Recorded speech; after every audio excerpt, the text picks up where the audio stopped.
You know Where Susan, Jimmy. I don't know Susan. At all? No, I don't. She, uh, well, Susan, who are you? What's going on? What do you what?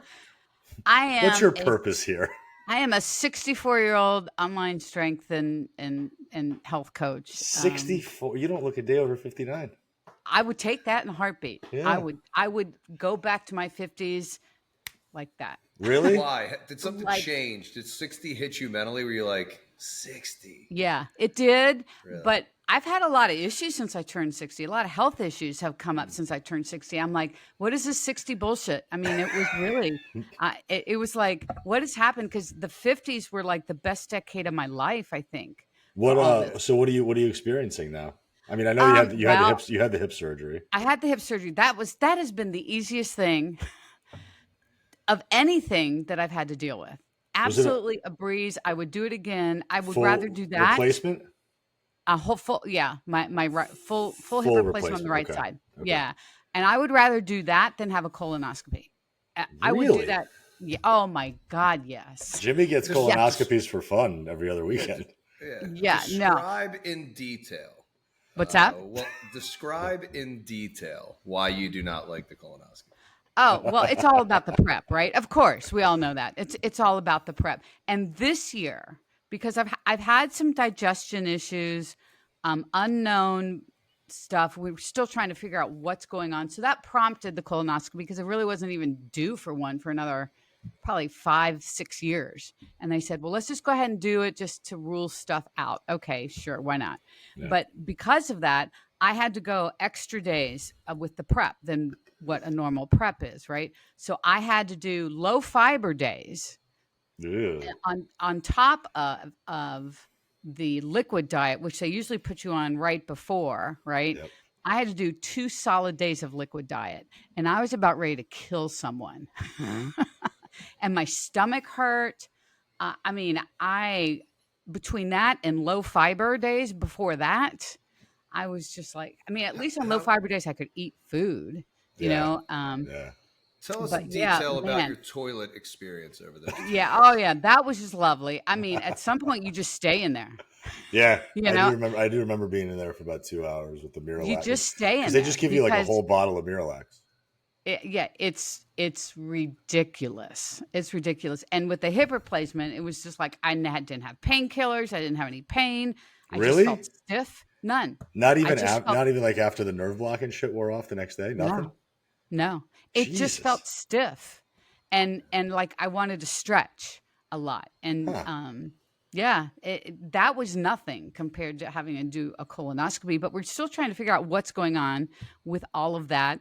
And then during COVID, and I got vaccinated, and I got one booster, and 48 hours later, I'm in urgent care with AFib, and I'm like, okay, Holy shit.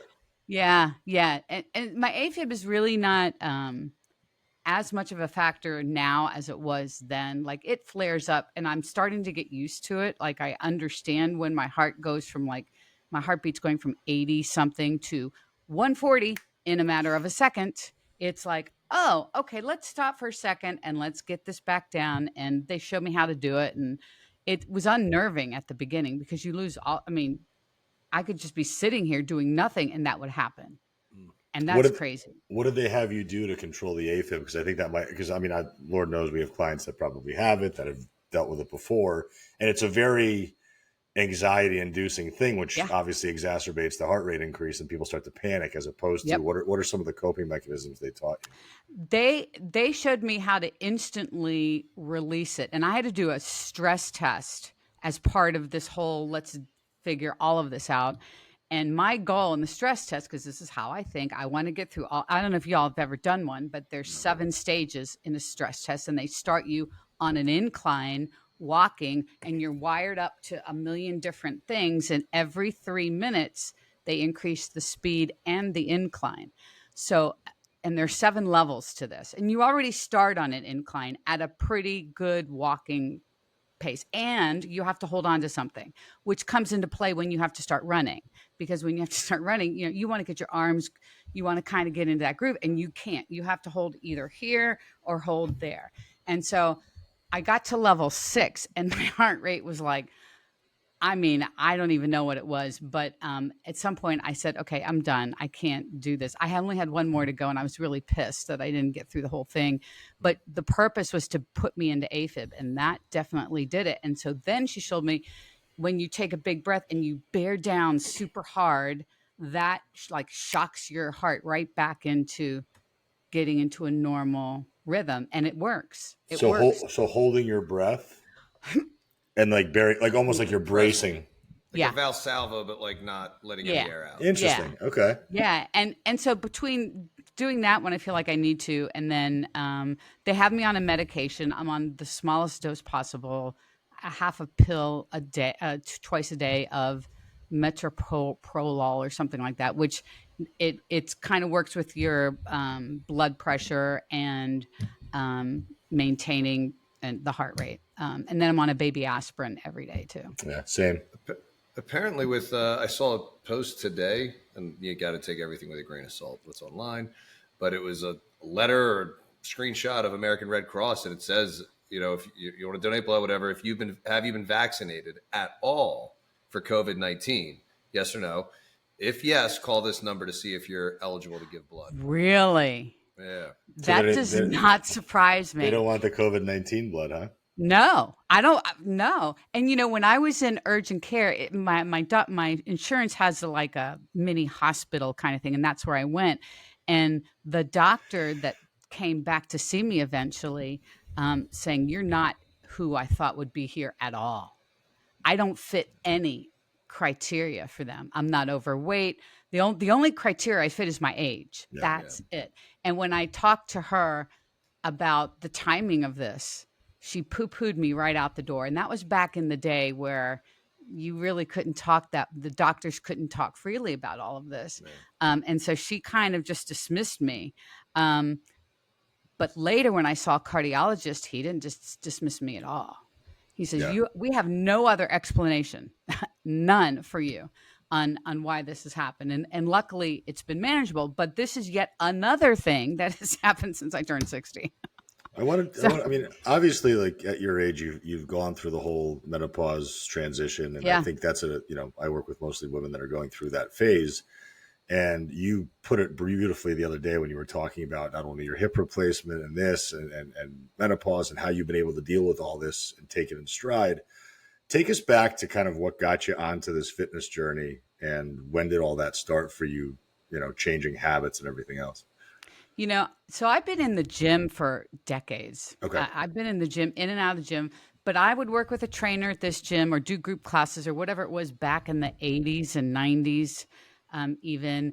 And I was a school counselor for long, like 33 years, I guess, and retired from there 7 years ago. But I also got certified while I was still a school counselor because I became a gym rat. And I wanted to do that. And I talked to people for a living as a counselor. So I figured, well, that would be a good marriage. So that's how I got into this industry. But it was interesting because even through working with all the trainers and all the things, I still had a weight problem. And I was never obese. So I didn't have the 100 pounds to lose or anything like that. But I lost 50 pounds doing Jenny Craig. Wow. Back when Jenny Craig first came out. So they were like the big Weight Watchers competitor in the early days. Mm-hmm. And that's when I did it. And I lost 50 pounds because they give you these rules. They say, eat this food, do this, and you'll lose weight. And they were right. But obviously the problem is I couldn't sustain it because I didn't know what the hell I was doing. I didn't learn anything. And I look back on it now and I think I was probably eating 1,000 calories because all I remember is being hungry. And so that's what I learned, is that I have to eat virtually nothing in order to lose weight. And that was a real issue, obviously, because I could never maintain it. I kept, at that point, from that point on, I was gaining and losing increments of this 50 pounds for fast forward until my 50s. That happened all the time. And I never got a hold of the nutrition piece because I was never taught anything about nutrition other than eat these little mini trays of food. And so I went to my doctor at some point because I woke up.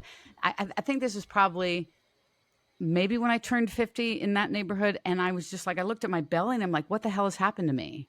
And it was like it came out of nowhere. And we hear this all the time from women. That's like, what is this? Well, that was me in the bathroom. And I started to cry. I'm like, what is happening to me? Because I was training people at that point in time. I'm like, I'm embarrassed. I don't know what I've done. I've done all the right things, I thought, so I went to the doctor because I started thinking, oh, I know what this is now. This is menopause. My metabolism is slowed down. All the things. I'm going to get the medication. My metabolism's going to come right back up and off I go. That's what I was telling myself. And so I go and have all the blood work done, all the things. And my blood work was fine. And my doctor very bluntly just said, look, if you want to lose weight, you need to eat less. And that was just like a kick in the gut from somebody who I respected. And to me, who I thought, I have done everything right. What the hell is she talking about? How can I do that? I'm already doing that. I eat healthy. I even said I eat clean. I was that person, I never tracked a thing, but I knew if I was eating healthy, it didn't really matter, right? Because it's favorite. healthy. Yep. Duh, and so I was that person, which is all the comments I get from people is that's me. That was me too. This is me. So I had to let all of this sink in. And eventually I just started making small changes, paid more attention, and I could feel the wheels starting to turn a little bit. I could see I felt better. I was more confident. I was starting to see some changes. So I've kind of thought I have this all figured out. And I'd become really interested in powerlifting during this time. And so that's when I hired Jordan Syatt to be my online coach for powerlifting. We never really worked with nutrition at the beginning because I thought I already knew what I was doing. And I really still was clueless, to be honest. But I joined his inner circle as well. And I basically applied everything from the inner circle, all of our nutrition stuff, which we still use to this day. And all of a sudden things start to click. And then he and I started in our coaching sessions would start working more on nutrition, and everything changed. And I'm talking, I'm 54 at this time, 54, 55, total reshape of how I think, total physical change, building muscle, having success, feeling like, oh my God, I finally have kind of figured this out now. And now I want everyone to know that I'm no one special. If I can do this, women in the 50s, you can do this, or the 60s or the 70s, So that's kind of my message is it's never too late. And that's a subtitle of my book, just because I feel like it's not too late for anybody to make any kind of change. And I know you guys see this, I'm sure, all the time with your clients too. Is there anything that you identified as you started to, when you went from I eat clean, I already eat a little bit, and then you started to pay attention without maybe tracking, where there's some things that you identified were like, this is maybe what was sneaking in there calorie wise that made it hard for you to lose weight? Not so much. I just was thinking more of quantity. Okay. Of how much I was eating in general. And one thing pops into my head. I mean, and granted, we're talking over 10 years ago now. So literally remembering little details from 10 years ago at this age, it's not easy. You know what I mean? But one thing stands out to me big time. And that is we had this little hole in the wall restaurant that we would go to almost every Friday night. Because when you're in education, my husband was a teacher. You don't cook on Fridays, because you are spent.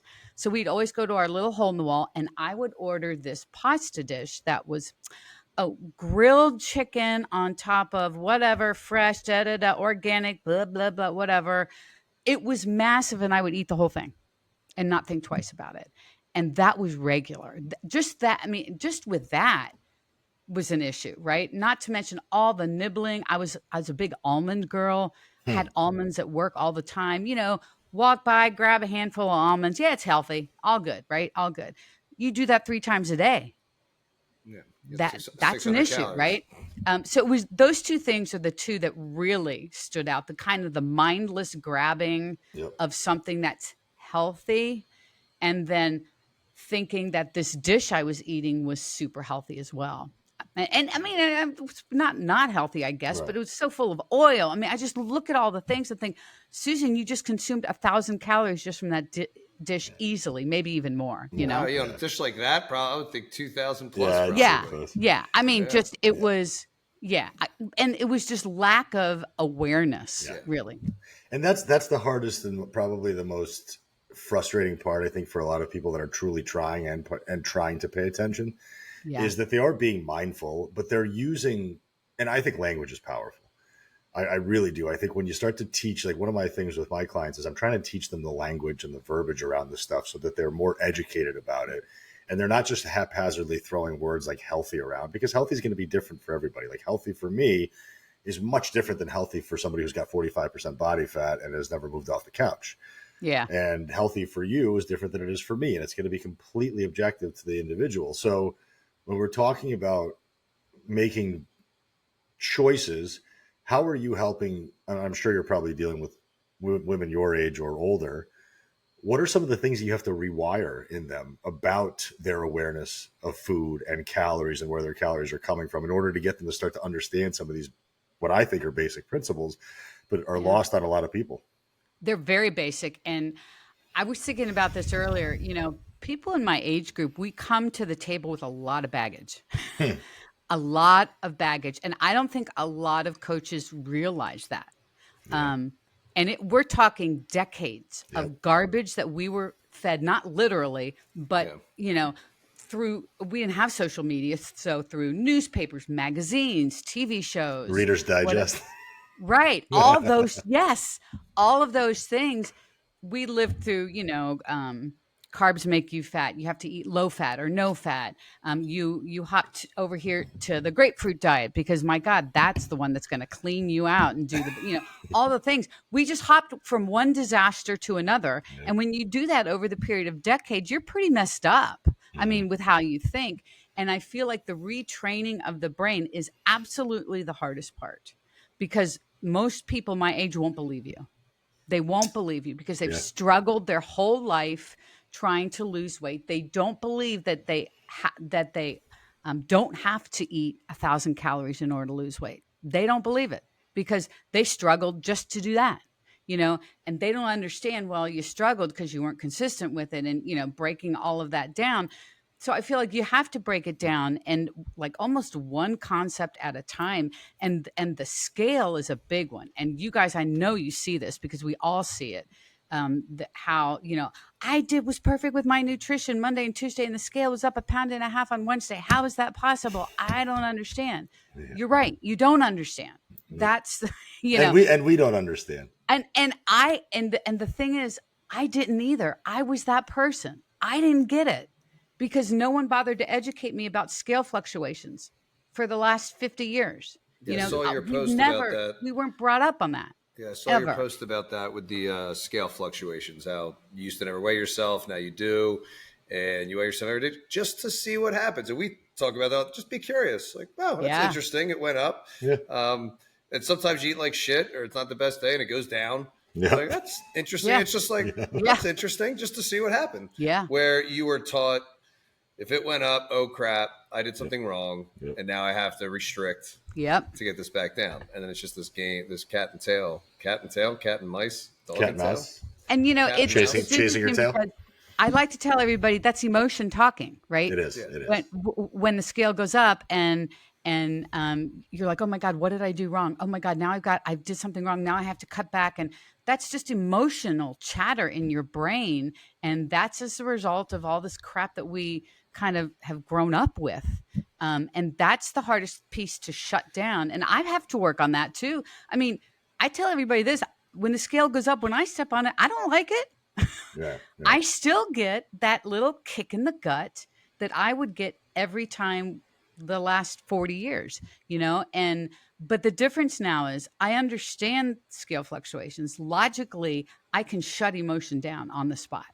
Yeah, but it rears its ugly head. So it doesn't go away. No. We have to learn how to manage it. And one of the best ways I tell people to do that is you got to lock emotion in the trunk of that car, because if you're on a weight loss journey, the driver of that car is your nutrition. And if you think that you overate one night and now the scale goes up, emotion's going to try to tell you, you better turn left right here. You better turn left because this is a shortcut. I'll get you back on track. Just turn left, turn left, turn left. When You just need to keep going straight. But you don't do it because emotion is so strong in your head. It's telling you to turn left. So you turn left. And now you're down in this road and you don't know where the hell you are. And now you got to back up.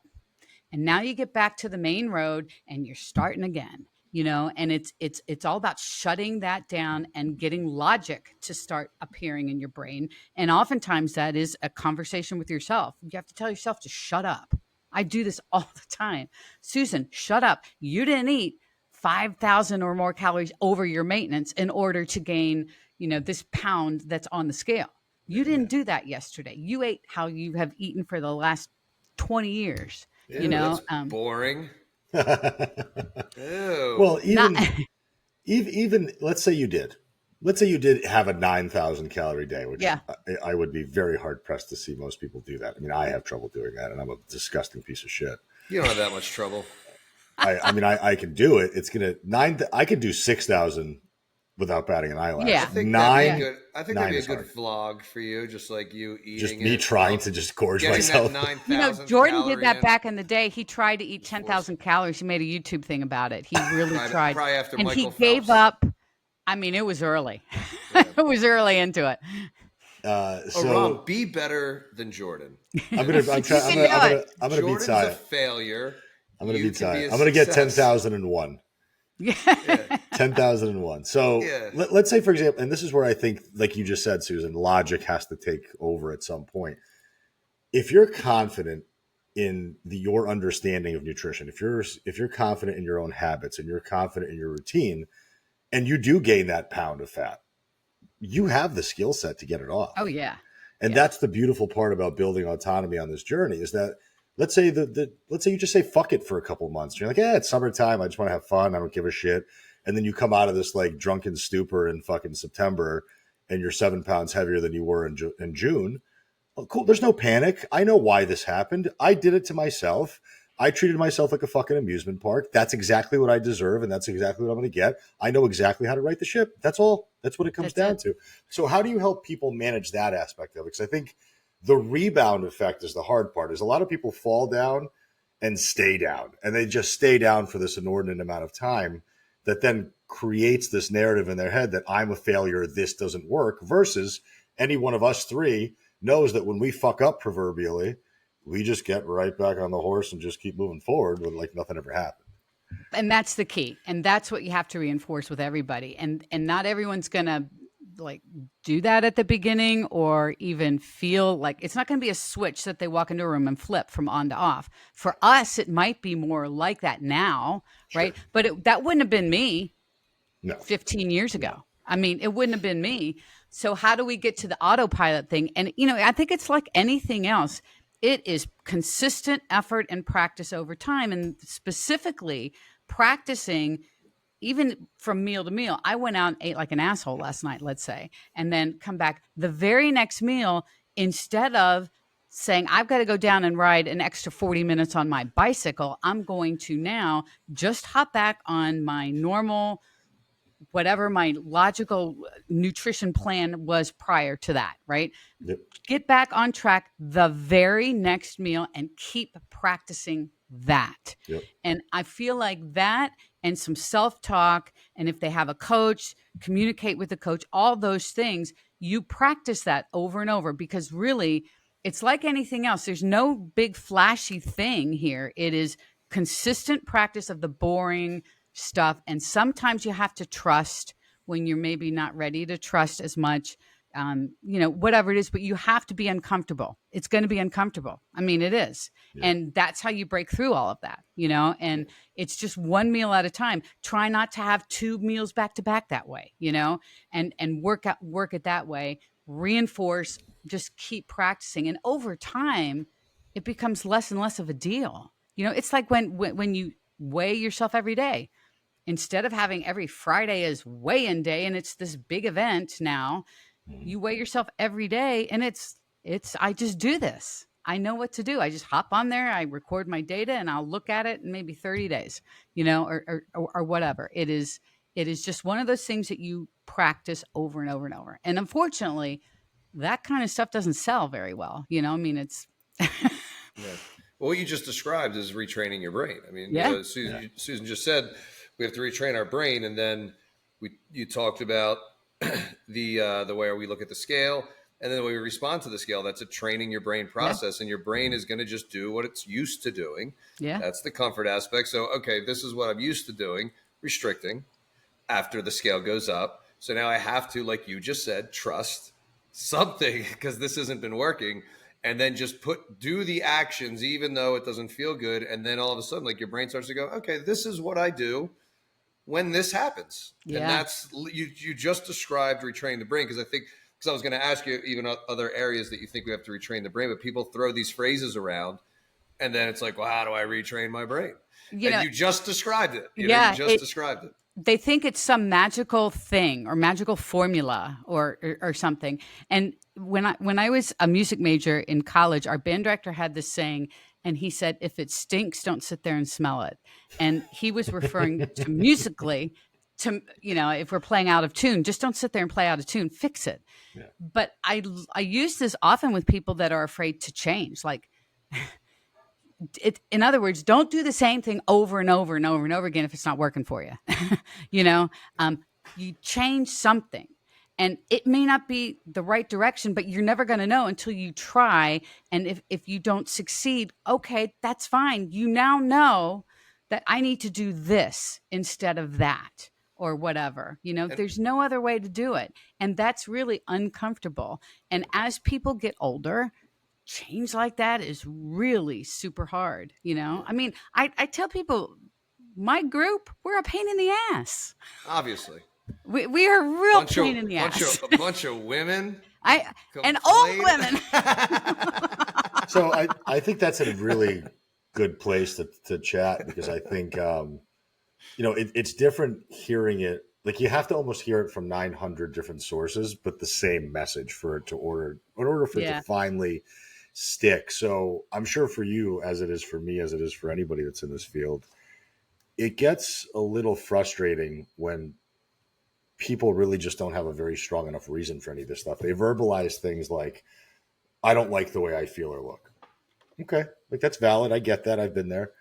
But what the fuck are you doing about it? Like, what are you, like, none of this shit happened by accident. And I think that losing fat, if you really think about it from an outside broad perspective, is kind of a fucking first world problem. Like, we don't, yes, of course, poverty can lend itself to eating cheap, processed, shitty foods that are high calorie and low nutrient density. But in most cases, people are still deciding to overeat that stuff because it's easy to overeat.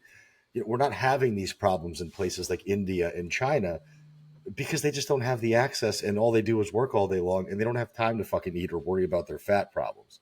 And I'm saying that very broadly, obviously, but in your opinion, when you're talking to people about behavior change and how soft our culture has gotten about being able to use words like fat, or this is your responsibility, or you should have a little bit more pride in this, how are you able to deliver that message in a way that doesn't scare people or deter them from doing it, but also allows them to understand that it is their responsibility?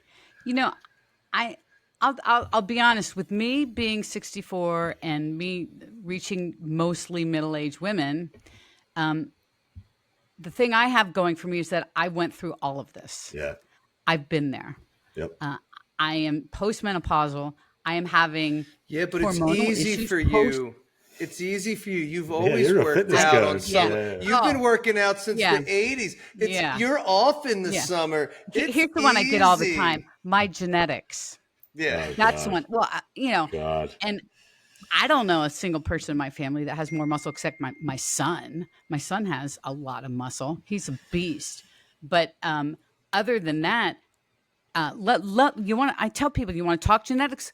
Let's look at my dad's side of the family. Let's look at the obesity that we can carry down through generations on that side of the family. I mean, I fight genetics all the time. But it's like, the reality is you're still showing up at the gym. That's the thing that like always cracks out. It's like, they'll say it's genetics. You're still in the gym on a regular basis. Yeah. You're not going out and eating these big pasta plates and sucking down almonds that you used to do because it felt good. It was a nice little snack. Like, people ignore it. Even when they talk about steroids and, Schwarzenegger was on steroids and all this. You don't become that. You don't do steroids and watch TV and get jacked. It's so interesting. I would get accused of that back in the day too, back in my obviously mid-50s. you are. And the funny part about that is I don't know the thing about steroids. I wouldn't know what the names of any steroids are. I wouldn't know how to get them. I wouldn't know what to do. You don't ask any questions. Plausible deniability. I get it, Susan. Plausible deniability. I mean, people are crediting me with being really savvy. And the funny thing is I don't know anything about that world at all. I defer. So it's tough, but I think because women have seen someone actually do this, and I have pictures of me being way heavier than what I am right now, and even more than that, changing the structure. I mean, changing my shape and seeing that I built muscle, and I'm in my 50s, which most people thought that was behind them, right? That they can't do that. So I try to inspire and just kind of put things out in basic steps for people, which you all know all of this is basic stuff, right? And break it down into simple chunks for them.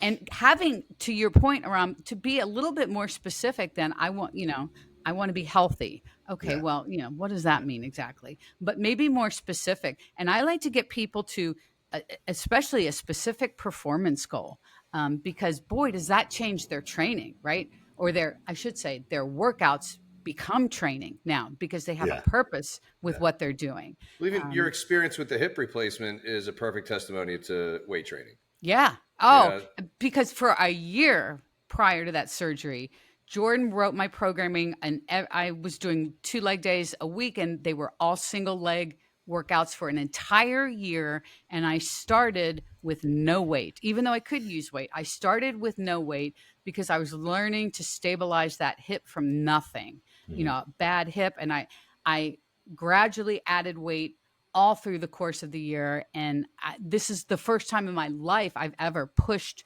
through pain, which I never recommend. And after collaborating with a couple of PTs on my purpose for doing that, they said, yeah, I mean, you can't screw anything up because they're taking out the problem pretty soon. So it's a matter of, my goal was strength and stability in my hip for a year. And that just paid dividends because I didn't have any pain afterwards. I'm squatting day 2, I'm squatting a quarter squat already.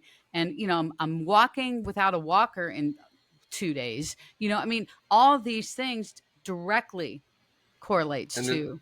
And then the people who don't work out will say, well, that's why you had to get your hip replaced from all that lifting. I know. And I hear my mom in that. If my mom were alive through all of this, that's exactly what she would have said. And doesn't understand too. Well, it was all arthritic, right? And there is a genetic component to arthritis. Sure. There also the pounding that I tried when I was doing my little running stint back in my 40s, trying to do half marathons, for God's sakes, literally pounding the pavement. I'm sure that didn't help either. Well, not if you're ill prepared, and that's why I was. I fall into the camp of understand what you're getting yourself into. Like, I have a client right now. She just got her blood work back. She's in her 30s, full-time nurse, mom of 2, has like a bread baking company, is starting to online coach. Like, she's got a lot of shit on her plate.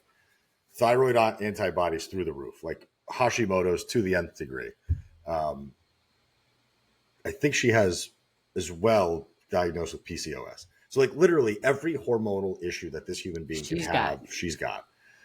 But somehow gains muscle, loses fat, just performed in a half Ironman's got another one coming up. She knows the risks. She knows that if she keeps going down this road of high output and high stress physically and mentally, that she's going to hit a wall at some point. But to her right now, she's like, I have the skill set to manage it when that time comes. I'm going to get medicated for it within the next month. But I'm not going to let it deter me from my goals and my visions, because these things are emotionally and mentally satisfying to me. But I also am very much informed on the potential risks and effects that my body's going to have to go through. But so many people are engaging in these endeavors and they do this shit blindly. And it's usually because they're desperate and they want to create some type of a physical change. And they just don't know how to go about it properly. And they're going to continue to spin their wheels and not pay you and not pay me but they'll go get the Botox and they'll go get their fucking car washed for the 17th time this summer. And they'll go and get their daily Starbucks and they'll go do the weekend brunch and the avocado toast and the mimosas with just reckless abandon. But then nutrition coaching, out of the question. Going to an online free seminar, won't show up. Put out question boxes in your DMs and answer all of them. Nope, doesn't matter. And I think there's just such a lack of personal responsibility when it comes to this stuff. It's like, I'm just going to wait till I break and then I'm going to let the medical industry try to fix me, as opposed to let me be proactive about this now and at least educate myself like you did, because you spun your wheels for a fucking decade thinking you had it all figured out until somebody was like, hey, you're missing the simple shit. Like, you're worried about like all this garbage and you're trying to out-train a nutritional pattern that's not ideal. And you were convinced that you were eating well and eating healthy. Yep. And all you did was adjust your portion sizes appropriately, and all of a sudden everything changed, which goes to show you how little people actually know. And then when challenged to think differently, they're like, oh, no, you're fucking wrong. That doesn't make any sense. Yeah. Yeah. And people get really defensive, you know, middle-aged women, especially, I think, because they're ready to blame hormones and all the things that you're saying that your client has, and maybe not even as much as your client has. They're ready just to drop on that. And I, you know, I will say, because I have hormonal issues right now too, which is really bizarre. We're trying to get to the bottom of that too, but it's not changing anything for me other than want to know what it is. And it can make some things harder. Yes. I am aware of that. And people don't want to hear that. It just means that, yes, you know what, this sucks, but you're going to have to roll up your sleeves and dive in if you want to still pursue whatever goal it is you're trying to pursue. I mean, that's just it. And that's the part that people don't want to do. You know, it's not the hormones itself that's making you fat or whatever. No, but they're sure going to give you some other symptoms that may make it more challenging for you to stick to your calories and do all the things. But awareness is where this has to start. You have to be honest with yourself too. I always use the word honest awareness, because boy, if you're bullshitting yourself, you're going to keep, you know, and so many people do, you know. I think it's that awareness, but then even when you get that, it's just accepting it. I know that I put on 50 pounds. I know my days are so busy. I just blah, blah, blah. And they're coming up with these reasons not to, but instead of just accepting, this is my current reality. I know that I don't think it's fair. I know that it's easier for Susan because of her genetics. Mm-hmm. And all that, but it's that acceptance part. Because I think a lot of people have that awareness on some level, but they just don't want to accept what they're aware of, and they'll blame these things, and that's enough to not move forward. You know, it's going to be harder for me because I have all this stuff. Well, let's accept that reality. And do you want to start with anything? You know, are there questions that you might ask somebody who's kind of the person we're describing right now to inspire them in some way, to even get them taking first steps? You know, a lot of people like that don't even know what to do. I mean, they don't even know where to start. You know, they have no idea. And I always tell them, start walking. Just make that your when they say that's not enough. Low hanging do fruit. Anything. What do you say? Well, you know what? I said that's enough for now, because you need to learn how to be consistent with something. So let's start with something that you can access pretty easily. You know, make it your non-negotiable every single day, however long. I don't care how far you go. I don't care. You just get out and do it every single day, non-negotiable. And when that becomes normalized for you, like this is just kind of what you do, then let's talk about adding something else, you know, habit stacking. And for some people that works really, really well, because they can gain confidence. Their self-efficacy can go up, you know, all really good things can happen when they tackle one thing at a time. They feel like they're moving forward instead of spinning their wheels. Other people, they need more than that. So, you know, it's getting to know who you're dealing with, and maybe another person can handle, okay, I'm going to walk, but I'm also going to be tracking protein every meal, because I think I'm not eating any protein at all. So let me see how much protein I'm getting every single meal. And now let me focus on that. So now I'm balancing two things, or, you know, whatever, something like those things I find work really, really well. We do a lot of that in the inner circle when people first come in and they're kind of overwhelmed. They want to do all the things, which is great. But then they find they get overwhelmed very quickly and they want to quit very quickly. And so, you know, we can scale that back and say, look, don't do any of our programs right now. Just walk. just walk, and even post in here every single day that you made this commitment and you're going to do it, and let us cheer you on. And all of a sudden things start to change, because now that they've had success, they feel a little more confident to take something else on, and then of course in a group like the Inner Circle, they have people to cheer them on and help and support and all the rest. But yeah, I just think people sometimes they want to change everything. I get that. And then they end up changing nothing, because they just kind of fly from one thing to the other. And, Yeah, it's like do the 30 days, 60 days of walking before you're judging that it's not going to be enough. Yeah. Well, and life is going to get in the way at some point, right? Somebody's going to get sick. Work's going to get crazy. There's going to be emotional turmoil with a kid or with a spouse or a family member, or somebody else is going to end up in the hospital. And at the first sign of trouble or inconvenience, all this shit just gets thrown out the window if you're doing too much. But if you understand that, like, let's say, God forbid, a parent ends up in the hospital. Okay, that sucks. But you're not a fucking doctor. There's nothing you can do outside of sit next to them. So I don't think they need you sitting next to them for 9 hours a day holding their hand. So why don't you get up and walk around the hospital 5 or 6 times? Why don't you go, before you go to the hospital to visit your sick parent, bring some food with you so you're not eating hospital food. And you can get prepared and do some of this very basic shit. I had a woman the other day call me and just I've waited 3 weeks to reach out. First problem, you have a coach, you've waited 3 weeks to reach out to that coach. Problem number one. At the first sign of perceived trouble, call me, reach out, say, what the fuck is going on? I don't want to find out about your problem 3 weeks after you had it, because that means you've sat on it for 3 weeks and done nothing with it. And, she's like, well, how do I get back on track? I said, you have to just remember why the fuck you started in the first place. Like, why was this a problem before? Well, it was a problem because every time something happened, I would just throw my hands up and stop doing things. And guess what? That's exactly what happened this time. Like, her daughter was moving. Yeah, that's going to happen. Yeah. Okay. Does that mean that you're still going to eat in those 5 days, right? Does that mean that you can still make some good choices? Probably. Do you know what those good choices are? Yeah. Okay. So why did you not make the best possible choices? I didn't think about it. When you say that out loud, you immediately give power to the fact that it's not that important to me. Well, it's also too, I think, recognizing even in that, like, how do I get back on track? Understand that every day you don't get back on track, it's going to be a harder day to get back on track. Every day you go.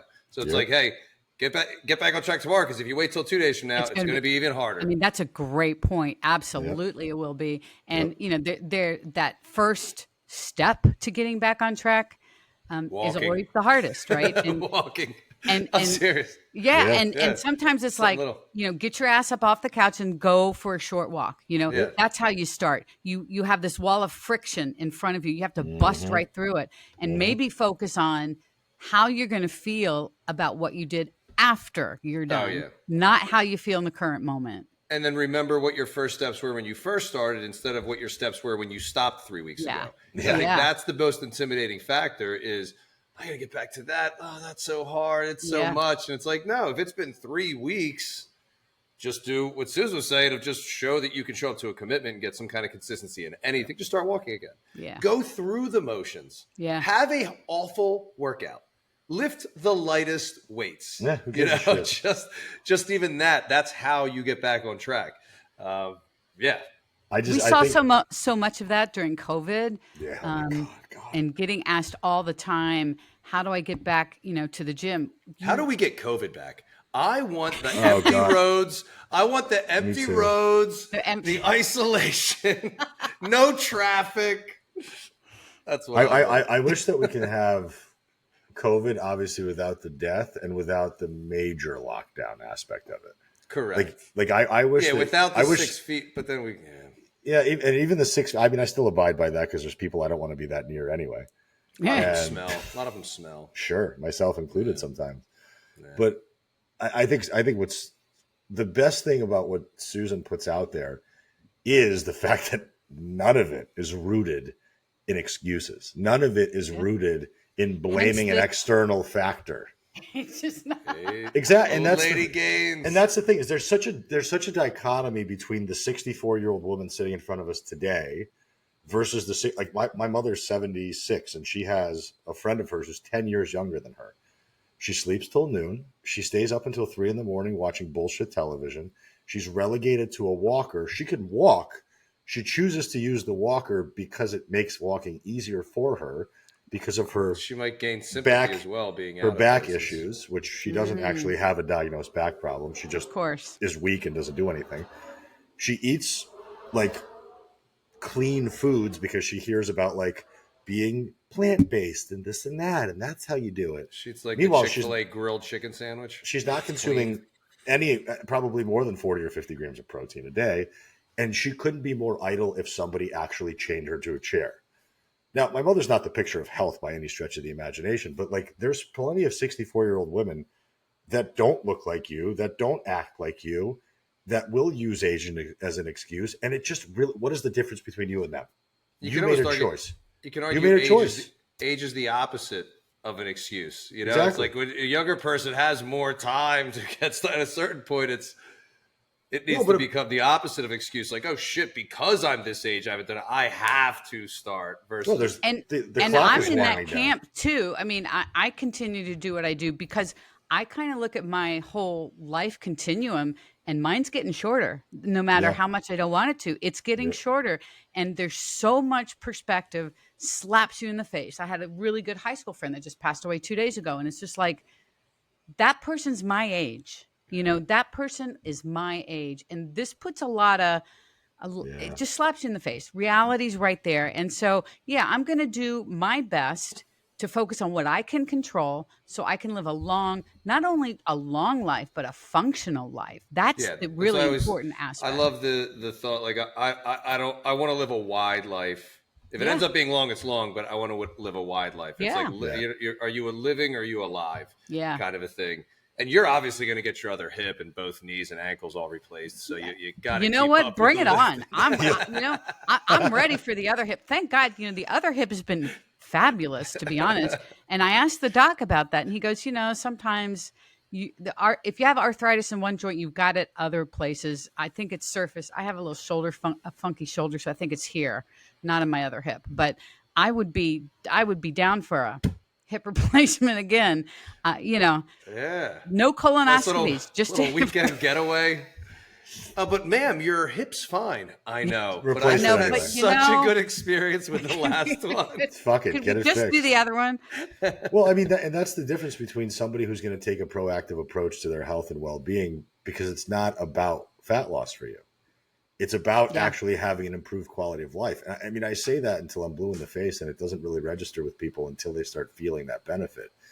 And of course, there's an aesthetic desire. Everybody has the desire to look a little bit better. I get it. Of course, nobody that's alive and breathing is like, man, I don't mind looking like shit. Yes, you do. Yeah. At some point, you don't like the way you look, and I get that. But it's not because society is looking down on you.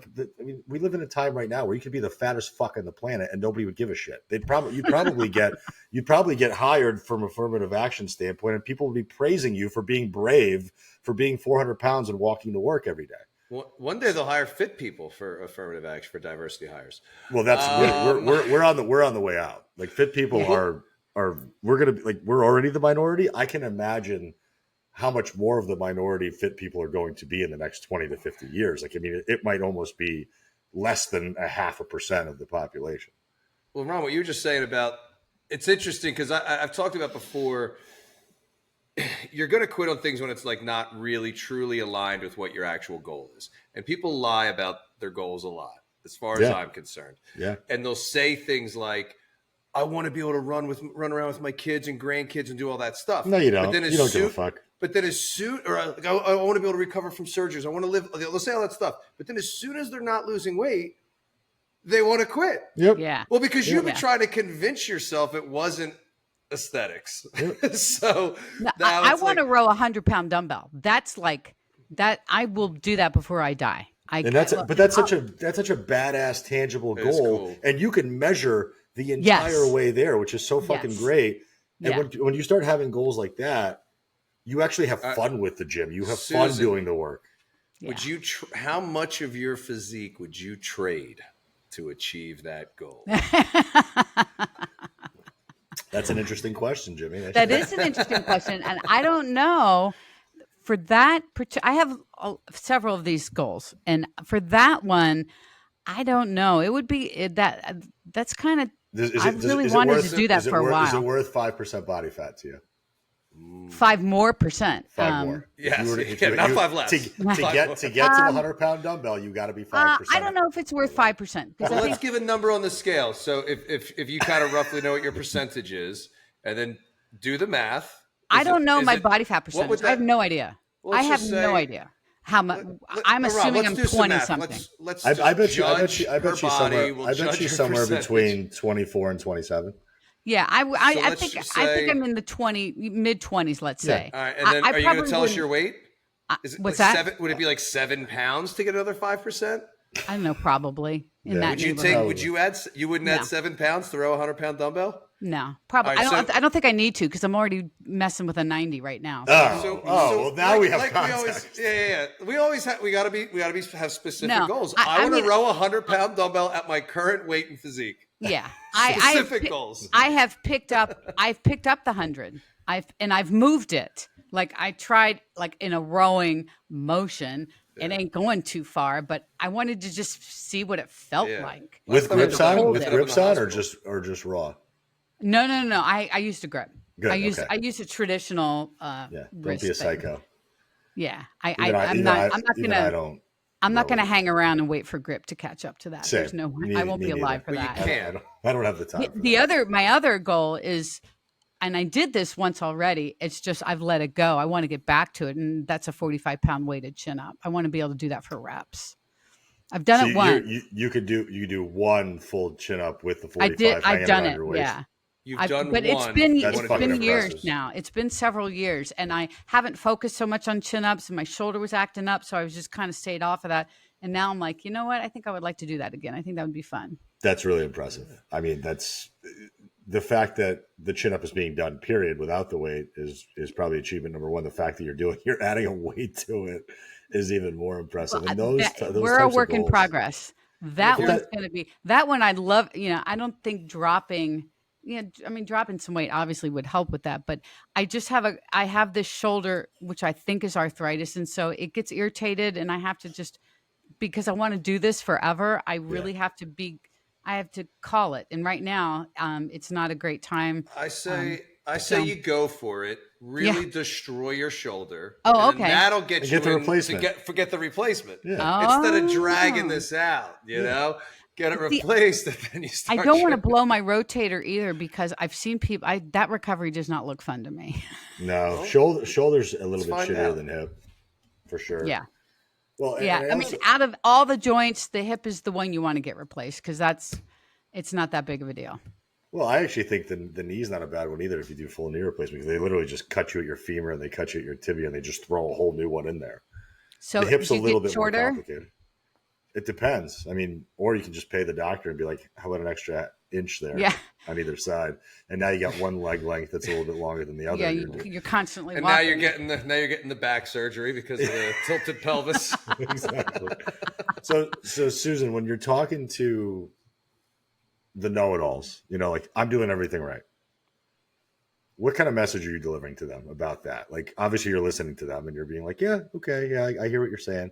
But I promise you're not doing everything right. How do you deliver that message? It's almost always about nutrition, isn't it? I mean, really, with eating certain calories or whatever, blah, blah, blah. And nothing works for me. I hear that one a lot. Nothing works for me. Yeah. And then as you talk to them, you find out, you found loopholes in what they're saying within a matter of seconds, like their weekends are a mess, right? That's a fun somehow one. Blank out on the weekends. Nothing counts on the we-kends, nope. Evidently. Nope.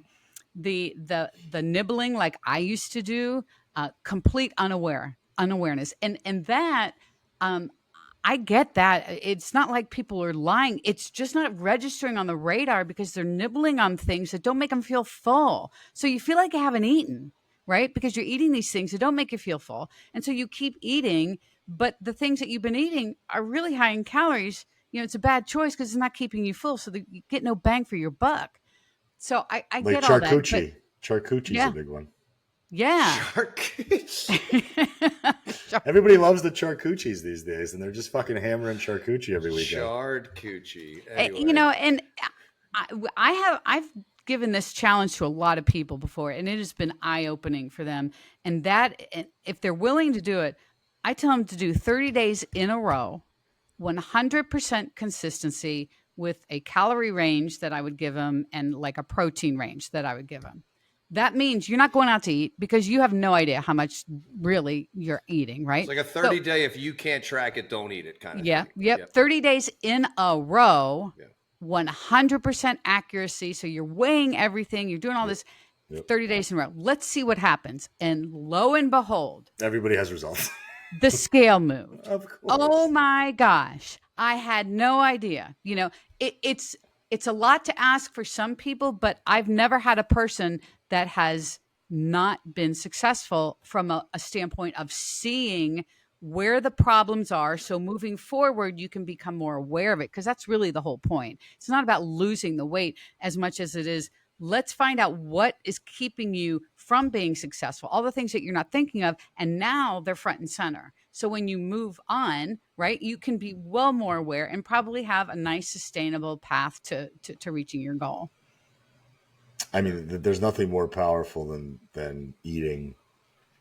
It's just so crazy to me that we're at a place now where, like, asking somebody to eat every single meal home cooked for 30 straight days is almost impossible. Yeah. I mean, and don't get me wrong. Now's the time to do it with how much everything. And trust me, going out to eat. There's that. Jesus I get God, that. $20 for a freaking pizza from a pizza and, shop. Go get the pizza from freaking Sam's Club. At least it has a calorie thing on there. DiGiorno, at least it's got the calories on there. But you know what? I would even wager to say, well, maybe not so much that, but here's the irony is that you go to fast food places or these more chain, well, really fast food places, and the calories are pretty accurate on those things. Like they are. A Big Mac calorie 550 or whatever it is, it's going to be kind of the same because there's a formula on how they make them, right? Unlike the restaurant where the guy, you don't know who's cooking back there. No. Is he doing like a little bump with the oil or with the oil? You know, I mean, you don't know, but controlling what you can control during that little challenge or whatever you want to call it is super important, because that also shows you, if you have been going out to eat a lot, what that can do to your goal. And maybe you cut back a little bit on how many times you go out to eat, and keep better track of that will kind of keep you more in line. I mean, it doesn't mean you can never go out, obviously, but if you're going out a lot during the week, you know, multiple times during a week, you know what? It's going to make your life a little bit harder. Yeah, but even in your situation, it was that once a week. Yeah. Nuts. Yeah. You know? Every Friday, man. Well, I think one of the biggest issues. So let's say, for example, there is some metabolic decline. Obviously, there has to be, right? Especially for women that have been dieting their whole lives or have been trying to do the less thing forever. They end up being net less muscle and net more fat. That's just what happens. You get a little softer as you age. And then they're moving less because they're not exercising, all those things. Another aspect of it. So let's say, yes, now your metabolism is that much more sensitive to overages. And it's that much easier to be in a surplus, even if you're trying to make all the right choices. And the perfect example is on Sunday, just exploring San Diego with the dogs, small child-sized scoop of ice cream. That's one part of my meal out. Then went to an Italian place that was down the street that looked really good that I'd never seen before. And I'm hearing the waiters all speak Italian. I'm like, okay, this place has to be good. Sit down, get the focaccia bread, get the prosciutto, get the burrata, have some nibbles of that because I'm with a few people and we're sharing it. But you're not thinking about this stuff. You're just throwing it down mindlessly. And then you get a couple of pizzas and you're splitting those things. And then you ate breakfast that morning. And then you still have dinner that night. 6 or 7 espresso martinis. I didn't drink. I would. I just didn't. They didn't have sangria, and I really wanted sangria. I did have a beer, but that was boring. But I logged it. I logged the whole day. And wow! My day ended up being about 5,300 calories. Yeah.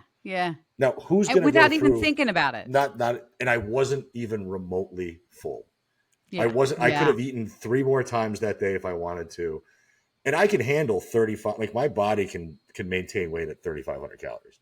Your average 55-year-old woman might be able to maintain weight on 1,800, maybe, if she's lucky.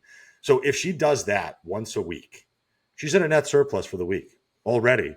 If you calculated every day and she was perfect Monday through Saturday, but Sunday she ate like I just did and I just described, she's still in a net surplus. It's mathematically almost 3,500 extra calories, which That's is it. a pound on the scale. Yep. That's it. And we That's wonder why we why get her in people the are gym. That's why we and start getting her in the gym. yeah, and it's not like it's going to create this massive buffer for calories, because Mm-mm. even if she was on HRT and her hormones were optimized and she built a bunch of muscle, she's not going to afford herself another 1,000 calories worth of cushion. So you still need to be careful about all this stuff. But people they want the flexibility, but they also want to have the result. And unfortunately, there's going to be a period of time where you can't have both. And I want you totally agree with that. talk And about that aspect of it, because I think that's hugely important. It sucks getting older. It just does on so many levels. Everything is harder. Getting out of bed's harder. Making friends is harder. Learning, everything is harder. And, at some point we can moan and groan about it all we want. Losing weight's harder, whatever. Yeah, it is. Mhm. It is. No one Yep. is saying it's not. So now what? Now what? That's You the stop. acceptance. Obviously, you quit. I mean, you either quit and just say, screw it. Yeah. Okay, that's your choice. Cool, whatever. Or you just say, you know what? I'm going to do the best I can to manage it in a lifestyle that works for me. Whether that is I want to continue to focus on building muscle. That's what I'm doing. How much am I building? I don't know. Probably not a lot, but I'm still going to keep trying. Enough to get that 100-pound dumbbell. There you go. I'm never going to stop trying, because there's no reason to not try. There's no reason to not try. And I think that people just got to, that's the tough love piece, isn't it? I mean, stop whining and moaning about it if you're not even going to try and manage this. And everyone will have their own way of managing it for themselves. And if you have goals, what do you want to do to move towards your goals? What am I doing to move towards that 100-pound dumbbell row? Well, I am keeping a consistent workout schedule. I've got a program that's leading me down this path and has been, and I'm in no rush to do it. I don't care. I don't give a shit when it happens. Yep. But I am focused on trying to get that happen. I want to get my chin-ups cranked up again. I'm constantly working towards it, and I'm not giving myself a timeline. I want to live my life, because if I'm so uber focused on losing these pounds, I'm not living my life anymore. And, like I said, my continuum is not getting any longer. So, you're inevitably going to be complaining about something. Yeah. You're going to be complaining about how it's harder. Yep. Or you're going to be complaining about your body, your health decline, how quickly you're aging. Once you hit 60, like, wow, this is really increasing. And most people, it's welcome to 40. For you, it was welcome to 60. I mean, talk about a fucking testimony of being healthy. I mean, the average person, it's like, welcome to 40. Yeah. I laugh when I hear people 40 tell me this shit. I said, you have no idea. You have no idea. Yeah. Like, you're going to be complaining about something. So, hey, you might as well complain about how these workouts suck and how going for the walk sucks. I always find it strange. Like, people, it's like they're living so that they can retire and just so they can hang out on the beach. Like, God, that's going to be so boring for you. I could not do that. And nobody goes on vacation for 2-3 weeks. Nobody goes for 3 weeks sitting on the beach. A week of sitting on the beach on vacation. Most people are ready to go home. I couldn't do it for 2 days. I can't even do it. I can't even sit on the beach very much. Yeah. It's just not my... Like, it's just wild to me that people do. Like, you do. It must just be you just get in such a rut. Like, you just sit on the couch all day and do nothing. And if you're not quite at that point where you literally are doing nothing but sitting on the couch all day, if you're not quite there, do something before you get there. Yeah.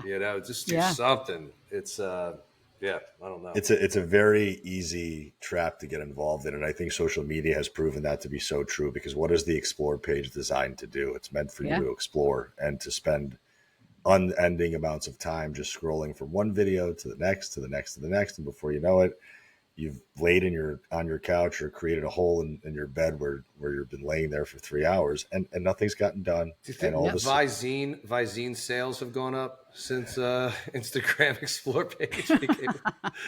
People just up all night, all of a sudden their eyes are burned and they wake up after 3 hours of sleep.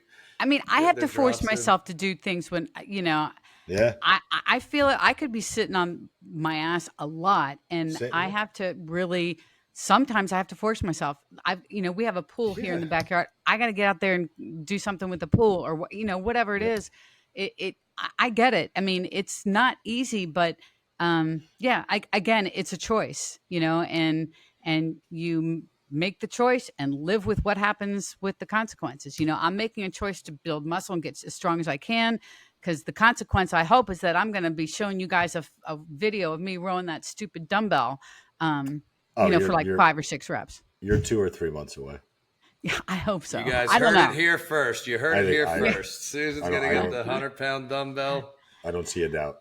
I do not see a doubt. I need to go back and pick it up again. I need to just have my body get used to, Eric Roberts came over a while ago. He's local to me too. And is he close to you? Yeah. Oh, and nice. So he and I went to my gym and worked out, and he took some video, because I picked it up. Then I tried to row. I think that's the last time I tried to row the 90, or was it the 85 or something like that. Anyway, just getting used to it. And he said, "Yeah, you're close. You're close." But we'll see. It's just gonna be fun. Are you anywhere near DMV Iron? You ever heard of that, Jim? I've heard of it, but it's not here, I don't think. Do you know where it is? Oh God, I don't know what town it's in, but I know it's in that. It's if it's drivable. DMV, it's us. Yeah. It's drivable from Reston for sure. Oh, okay. Yeah, it might be a good environment to check out, because I know there's some pretty strong ass people in there. Cool. We have a place. Have you heard of Tyson's Playground? That's another big. That's a great facility. There's actually a lot of good gyms in that area. I mean, I keep hearing about more and more, and surprisingly, interestingly, there's these pockets of these cool gyms around the country now. And I think it's fun. I always encourage, it's so cool to be able to see women in their 50s and 60s going in there and playing around in the weight section and knowing what they're doing. And I think that, if anything, that should be so empowering for other women to be able to then join and do that, because how many women have you talked to and spoken to over the last 10 years who, unless they're being explicitly led through a group fitness class, they're like, fuck it, I'm not going to the gym. Yeah. Yeah. And that there's no more defeatist attitude than that. It's like, well, I can only focus on group fitness. It's like, no, you're just unwilling to learn, and you're unwilling to be a little bit uncomfortable in a place that you're not familiar with. And that's going to be the thing that holds you back. And it's probably where it's holding you back in other places as well. And it's that shitty, fixed, closed mindset of, I don't want to have to learn a new skill set. Yeah. Okay, then pay a fucking trainer for the rest of your life, because you're not going to figure it out on your own. And you have a very solvable problem that you're just unwilling to solve. And this is something that's really key for aging and longevity, is learning new things. That's why I started jiu-jitsu over a year ago. Hell yeah. And badass. And I don't even get caught up in the whole belt system. I could give a shit about that. I just wanted to try it. And you talk about petrified. I started with one-on-ones because there ain't no way I'm getting into a class yet until I have a handle on what this whole thing is about. And so I was going to class, and then I had my surgery. So I'm slowly working my way back. That's a real slow build back. I've had 2 or 3 sessions recently, one-on-ones, just seeing how my hip will tolerate it, and, really, really slow. But it's all about learning something new, and what that does for your brain. I mean, I was telling Jordan, I have to think that there's got to be research out there on the cognitive benefits of doing something like jiu-jitsu. It's insane. Undeniable. There is on even the learning something new in a physical way. I don't want to use the word motor pattern. There's research to show learning how that enhances the brain. Yeah. Isn't that all part of the neuroplasticity conversation? Yeah. And it's a big part of the jump rope people. What's the guy's name? Begins with a K, I think. He's got the jump rope way that he does the jump rope, but he's they're never even really jumping. It's this way that they're whipping it around their body, and it looks like it's going through them, but that's just the way their arms are moving. Oh. I can't remember his name. You're not talking about Weck, are you? Weck. Yeah. I was thinking K, but Weck's in his 50s, early 60s. That stuff. There's because you're just using your body in a different way. Even just switching and brushing your teeth with the other hand. These are all the ways to help enhance the brain. But I would imagine, jiu-jitsu. Yeah, and what happens? That's the educator in you. But what happens when most people retire? They just get relegated to a fucking chair in front of the television, and they just wait for the lights to go out. And you can see that there's a big difference between the people that are in their 80s and 90s, especially where my parents live in Florida, that are riding the bikes, that are going to every social event that's being offered at the over 55 community. They're going to all the classes that are being offered. Those are the people who are still living their life and not just waiting for the lights to go out. And I think there's nothing, because this is a time where like your fucking kids are out of the house.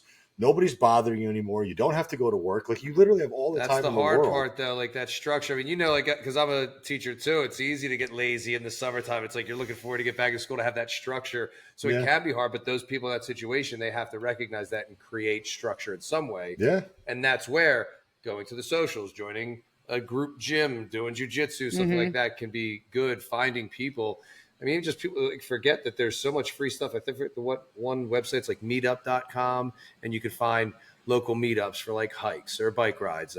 Eventbrite.com. There's a ton of free events that you can find, with groups getting together and doing things. There's all these resources out there, but you have to create that structure. Yeah. I think that's why a lot of people, they get out of it and they just feel lost and they're intimidated.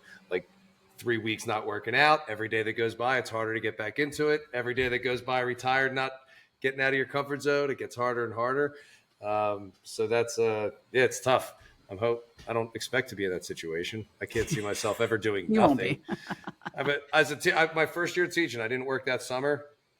Absolutely hated my life. I've had a job ever since then in the summertime. Now it's like my own businesses and stuff. But I didn't even want to go outside in the sun. It was like, I'm gonna sweat. This is terrible. So you get real complacent real fast. That was the palest I have ever been in my life that first summer. I was like, I didn't go outside to nothing. So I've always said, like, I'll never retire. I'll be, doing what you're doing. What do you teach? Phys ed, high school. But after 23 years, I went to elementary school. That's why, and I didn't realize today was like our first day back. I thought we were starting a little bit later. And so my school day ends later. And that's why. So thank you for your flexibility with being able to start an hour later. But yeah, so now elementary for my final 10 at the most years.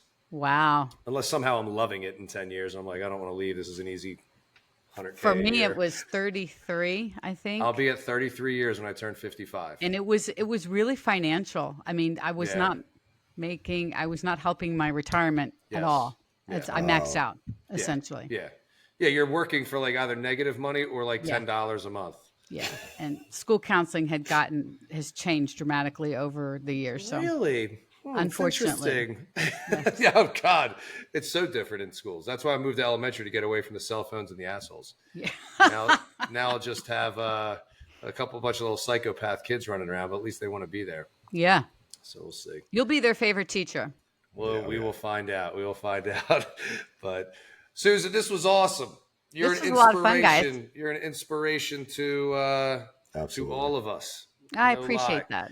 I think it's great. I think it's awesome finding out that you're a former educator as well, guidance counselor. Yeah, it's always cool to see this like second career and this whole second life. We live so many lives. It's cool to see people actually doing it and seeing how they're impacting other people and helping other people. So Ram, you finally got a good guest on this shit show of a show. Fuck off. I'm just kidding. We get a lot of good guests. Susan should have been on a long time ago, but luckily, hey, listen, Susan's got almost 200,000 followers on Instagram, and she still answers DMs. So if you're a coach listening to this and you're not answering your DMs, if Susan can do it, you can fucking do it. Anybody? She's retired. She's retired. She's got more time. It's easy for her. And Susan will also have consult calls over Zoom, because I like to have conversations with somebody and not just send them an email. I'm old school. So. Same. Although I don't like Zoom because it sticks me in front of my computer. I will do a phone call because I like to pace around and get my steps. Yeah, there you go. It's a little selfish of me. That the chest strap that has like the dong out the front that you can put plates on? Yeah. I'm going to get Is there one that I can put the laptop on? I'm going to put a piece of wood on top. We get a couple of those C-clamp things, screw that in. And I can walk around. And then you can There you go. I'll smash into walls and shit, but that's fine. I think you're onto something. Yeah, I like it. Yeah. Oh, man. Final question? You could do Zoom FaceTime on your phone or something like that. That's true. Yeah. Final question, Susan. We ask everybody this question. We know you've never listened to any episode, never mind an entire episode, to find out what the final question is. We use this question to judge and compare you to every former guest. Cool. Bye.